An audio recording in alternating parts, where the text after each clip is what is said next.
So as a follow-up to yesterday's video with Bing West explaining our errors in our Afghanistan strategy, today we'll spend a few minutes with some excerpts from Hillsdale College President Larry Arnn's lecture on Churchill and the lessons Churchill can offer as we think about our strategic situation today.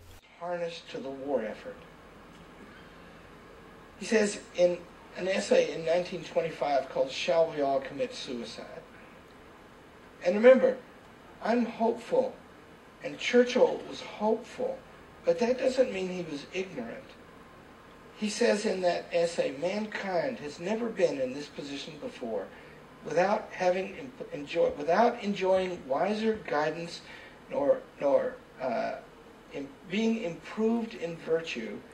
He has got into his hands at last the means of his own destruction. Death stands waiting at attention, silent and expected, waiting for a word from the frail being so long his servant, now once and for all his master.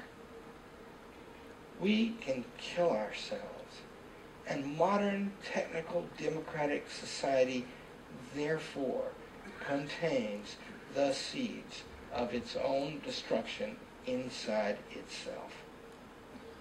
Winston Churchill knew that before he was 30 years old, and he wrote it as beautifully as anyone in history has ever written it.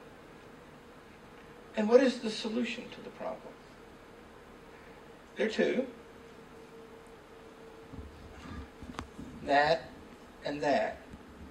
In the First World War, he writes, and see, Bing has been telling us a story of generals who don't do their job and who lead us places where it doesn't work and it costs a lot. Of the generals in the First World War, Churchill screamed.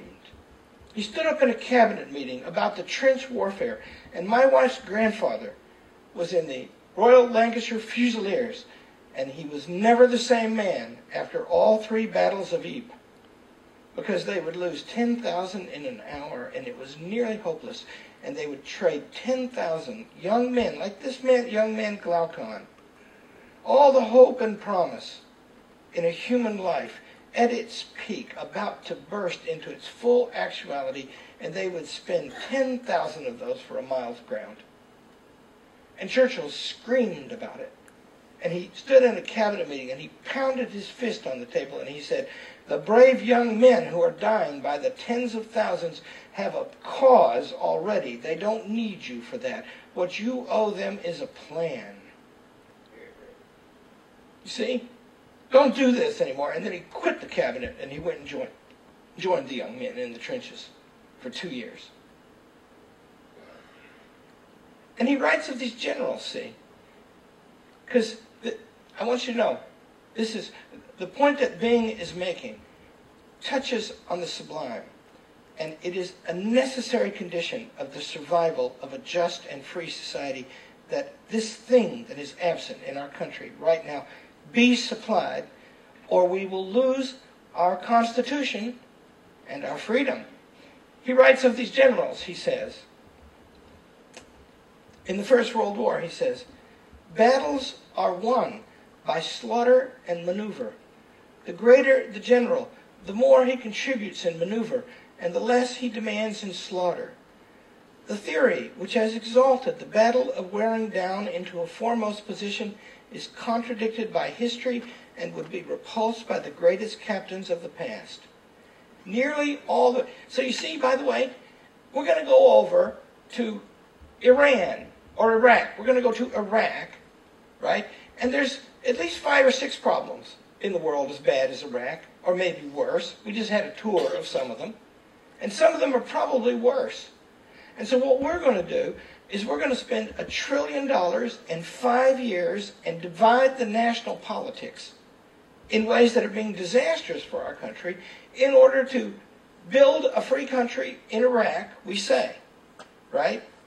And the point about that is the first mark against it, if you understand anything about this problem that war can become all-consuming in the modern world, is that the art of the soldier is to put a limit on the cost. And he must do that by contributing his imagination. He says, Churchill says, there is required for the composition of a great, and by the way, Churchill is writing this in 1921. It's still 20 years before he does the greatest things he ever did. But in 1921, he had already been writing things like this for 20 years. There is required for the composition of a great commander not only massive common sense and reasoning power, not only imagination, but also an element of legerdemain, an original and sinister touch which leaves the enemy puzzled as well as beaten. I've always thought the greatest thing that I know that any wife ever wrote about any husband was Clementine Churchill to Herbert Henry Asquith. Only Winston has the deadliness to fight the Germans. Husbands, would you like to read that about yourself? It is because military leaders are credited with gifts of this order, which enable them to ensure victory and save slaughter, that their profession is held in such high honor.